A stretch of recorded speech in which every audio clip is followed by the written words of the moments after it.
අයහපත් කාලගුණය නිසා මියගිය සංඛ්‍යාව 9ක්. පවුල් 1100ක් අවතැන්. කොළඹ කඩුවෙල මාර්ගයේ වැලිවිට මංසන්දියේ රියානතුරින් මියගිය සංඛ්‍යාව 4 දක්වා ඉහළ යයි. ගිනි අවියක් අතැතිව පැමිණි පුද්ගලයන් 4 දෙනෙකු මට තර්ජනය කළා. නීතිඥ ගුණරත්න වන්නිනායක පවසයි. පසුගිය මාසයේ මෙරට මෝටර රථ ලියාපදිංචිය 71කින් පහළට. තරග තහනමින් අනතුරුව සහභාගී වූ පළමු තරගෙන්ම බොක්සිං ක්‍රීඩක මංජු අවසන් වටේට සුදුසුකම් ලබයි. Bringing you the news from around Sri Lanka and across the globe. Coming to you live from the News First studios in Colombo. This is the news at 10.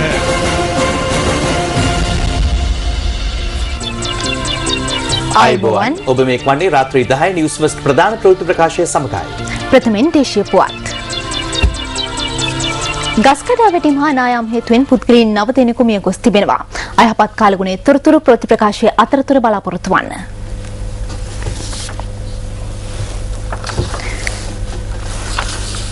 Colombo Kaduwela මාර්ගයේ වැලිවිට මන්සන්දිය අසල්දී සිදු වූ රියානතුරින් මියගිය සංඛ්‍යාව 4ක් දක්වා ඉහළ ගොස් තිබෙනවා. සිද්ධියෙන් තුවාල ලැබූ තවත් 9 දෙනෙකු ජාතික රෝහලේ සහ රිචී ආර්යා ළමා රෝහලේ ප්‍රතිකාර ලබනවා. පොලිස් මාධ්‍යකකේ පැවසුවේ සිද්ධිය සම්බන්ධයෙන් පුද්ගලයන් 2 දෙනෙකුද මෙවන විට අත්අඩංගුවට ගෙන ඇති බවයි.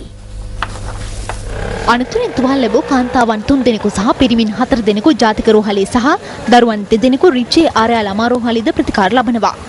ජාතික රෝහලේ ප්‍රතිකාර ලබන පිරිසෙන් 2 දෙනෙකු දැඩි සත්කාර ඒකකයේ ප්‍රතිකාර ලබන බව හදිසි අන්තරාංශීය අධ්‍යක්ෂ වෛද්‍ය ප්‍රසාද ආර්යවංශ මහතා සඳහන් කළා.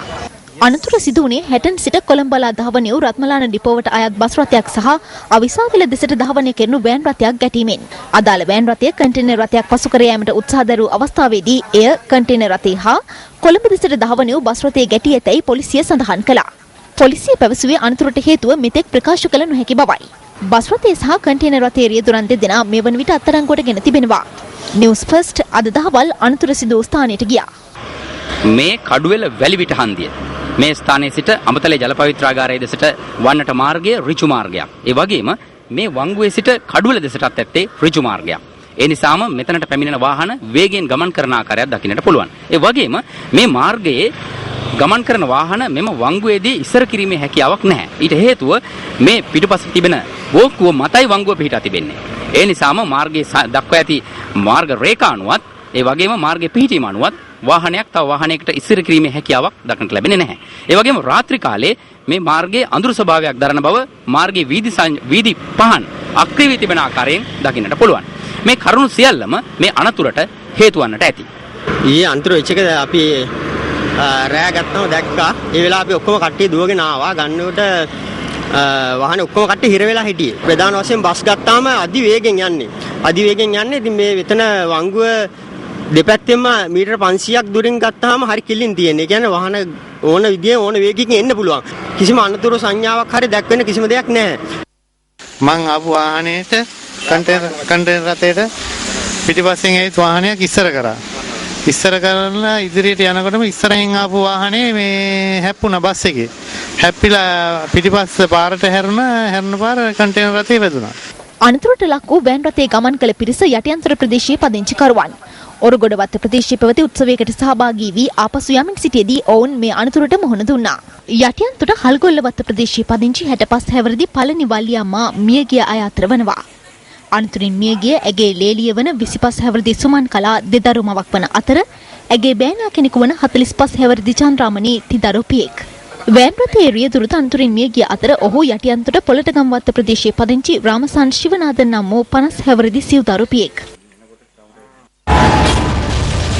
2012 ජනවාරි 1 වෙනිදා සිට ඔක්තෝබර් 30 වෙනිදා දක්වා වාර්තා වූ මාරක රිය අනතුරු සංඛ්‍යාව 1860යි. බරපතල තුවාල සිදු වූ රිය අනතුරු 5886යි. සුළු තුවාල සිදු වූ රිය අනතුරු 12034යි. අලාභ පමණක් සිදු වූ රිය අනතුරු 15088යි. වාර්තා වූ මුළු රිය අනතුරු සංඛ්‍යාව 34868යි. මාස 10ට මියගිය සංඛ්‍යාව 1961ක්. වරද ඇත්තේ කොතැනද? මාර්ග නීති ආරක්ෂා කිරීම මහමග භාවිත කරන සියලු දෙනාගේ වගකීමක් නොවන්නේද? නීතිඥ සංගම් එකමුතුව අද කොළඹදී මාධ්‍යයට අදහස් දැක්වුවා. ඒ පිළිබඳ තොරතුරු ප්‍රවෘත්ති ප්‍රකාශය අතරතුර බලාපොරොත්තු වන්න. සියලු තීන්දුව ගත්තේ ඒකමතිකව බව ශ්‍රී ලංකා නීතිඥ සංගමය පවසනවා. නිවේදනයක් නිකුත් කරමින් එම සංගමයේ සඳහන් කර ඇත්තේ වර්තමාන නිලධාරී මණ්ඩලය රාජකාරී බාරගත් දින සිට අද දක්වා විධායක සභාවේදීත් නියෝජිත මණ්ඩලයේදීත් මහා සභා රැස්වීම්වලදීත් සියලු තීන්දුව ගත්තේ ඒකමතිකව බවයි. යෝජනා 3ක් සම්මත කරගැනු රැස්වීමෙන් පසු උපසභාපතිනියගේ වෙනස් වීම පිළිබඳව විමතිය සහ කනගාටුව පළ කරන බවද මෙම නිවේදනයේ සඳහන්. ශ්‍රී ලංකා නීතිඥ සංගමේ සභාපති ජනාධිපති නීතිඥ විජේදාස රාජපක්ෂ මහතාගේ හා ලේකම් නීතිඥ සංජය ගමගේ මහතාගේ අත්සන වෙලින් යුතුව එම නිවේදනය නිකුත් කර තිබෙනවා.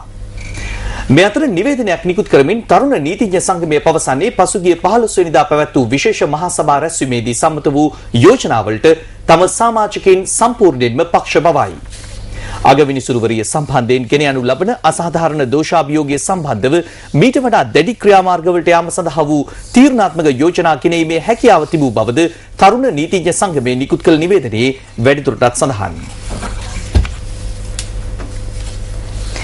නිවුස් ෆස්ට් හි සහෝදර සමාගමක් වන සිරස ටීවී ක්‍රියාත්මක කරන සුපර්ස්ටාර් සීසන් 5 වැඩසටහනින් මෙවර නත්තල වෙනුවෙන් ගීත දෙකක් නිර්මාණය කර තිබෙනවා. රූප රචනා සහිතව නිර්මාණය කර ඇති මෙම ගීත දෙක සඳහා ගායනයෙන් දායක වන්නේ සුපර්ස්ටාර් සීසන් 5 වැඩසටහනේ විනිශ්චය මණ්ඩලය වැඩසටහන ඉදිරිපත් කරන දේවාසිරිද සිල්වා සහ මීළඟ වටේට සුදුසුකම් ලැබූ තරගකරුවන් වීම විශේෂත්වයක්. නිරෝෂා විරාජනී සහ හේෂාන් ගමකී ගායනා කරන මෙම ගීතය ප්‍රවීණ ගීත රචක හා සංගීත අධ්‍යක්ෂ නිමල් මෙඩිස් මහතාගේ නිර්මාණයක්.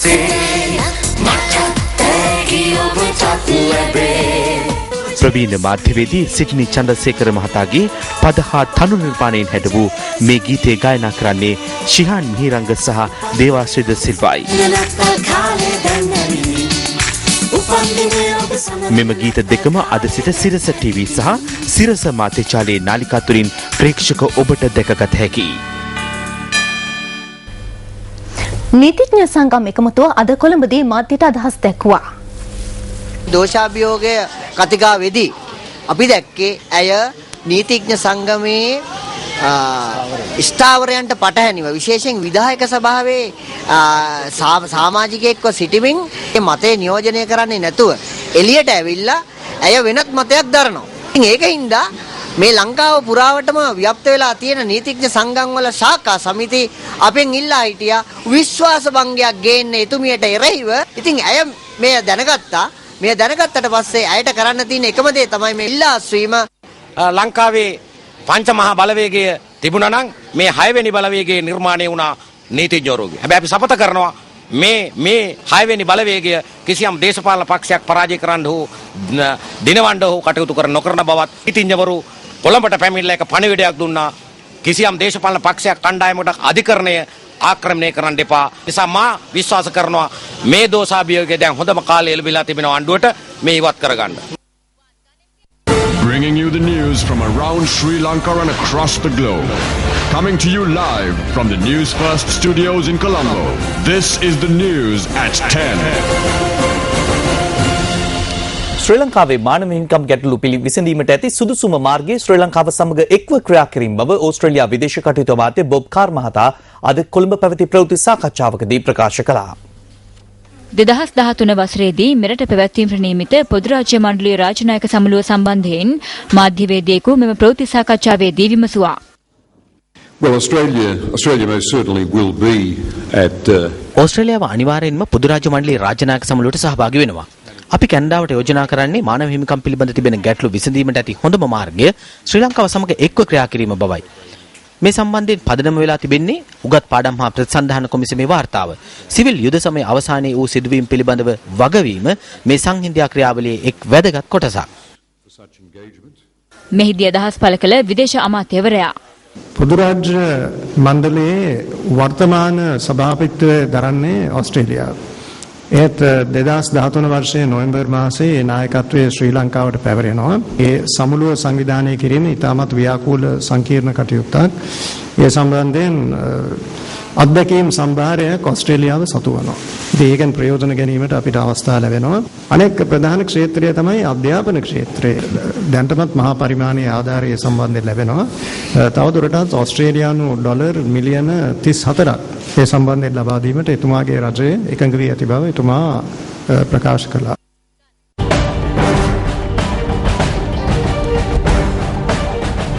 ජනාධිපති මහින්ද රාජපක්ෂ මහතා ඕස්ට්‍රේලියානු විදේශ කටයුතු අමාත්‍ය බොබ් කාර් මහතා අද අර්ලියගහ මන්දිරයේදී හමු වුණා. ද්විපාර්ශ්වික සබඳතා පිළිබඳව මෙහිදී සාකච්ඡා වූ බව ජනාධිපති මාධ්‍යංශය සඳහන් කළා. ජනාධිපති මාධ්‍යංශය පැවසුවේ නීති විරෝධී සංක්‍රමණිකයන් පිළිබඳවද මෙහිදී අවධානය යොමු වූ බවයි. ශ්‍රී ලංකාවේ පැවැත්වීමට නියමිත පොදු රාජ්‍ය මණ්ඩලයේ නායක සමුළුව පිළිබඳව හා දෙරට අතර ආර්ථික සබඳතා පිළිබඳවද මෙහිදී අදහස් පළ වී තිබෙනවා. ජනාධිපති මාධ්‍යංශය පැවසුවේ මානව හිමිකම් පිළිබඳ කරුණු මෙන්ම පොදුවේ සමාජික රටවලට බලපාන කරුණු පිළිබඳව අදහස් හුවමාරු කර ගැනීමට පොදු රාජ්‍ය මණ්ඩලයේ නායක සමුළුව හොඳ වේදිකාවක් වනු ඇති බවට ඕස්ට්‍රේලියානු විදේශ කටයුතු අමාත්‍යවරයා මත පළ කළ බවයි. අනුග්‍රහය ඩොව අනර්ගතම ඩන්ලොප් සහ කයිසෙන්ටය සඳහා එකම නියෝජිතයන් SK මොනසිංහ මෝටර්ස්. මොරටු උදානය 2012 අධ්‍යාපනික හා වෙළඳ ප්‍රදර්ශනය, වෙළඳ කුටි, විනෝදාත්මක ක්‍රීඩා, අධ්‍යාපනික කුටි සමග දිනපතා සංගීත සංදර්ශන. මොරටු උදානය 2012 දෙසැම්බර් මාස 22 වෙනිදා සිට 26 වෙනිදා දක්වා මොරටුව වේල්ස් කුමර විද්‍යාලීය ක්‍රීඩාංගණයේදී. මාධ්‍ය අනුග්‍රහය නිවුස් ෆර්ස්ට්. හිටපු හමුදාපති සරත් ෆොන්සේකා මහතා සිය පාර්ලිමේන්තු අසුන අහිමි කිරීමට එරෙහිව ඉදිරිපත් කළ පෙත්සම පිළිබඳ විවාදය ලබන වසරේ මාර්තු මාසයේදී පැවැත්වීමට අභියාචනාධිකරණය අද තීරණය කළා. ඒ අනුව එම විවාදය ලබන මාර්තු 19 සහ 21 දිනවල පැවැත්වීමට නියමිතයි. රිට් පෙත්සම විවාදයට ගැනීමට අද තීරණය කළේ සිසිර දියාබ්රු සහ සුනිල් රාජපක්ෂ යන අභියාචනාධිකරණ විනිසුරුවරුන්.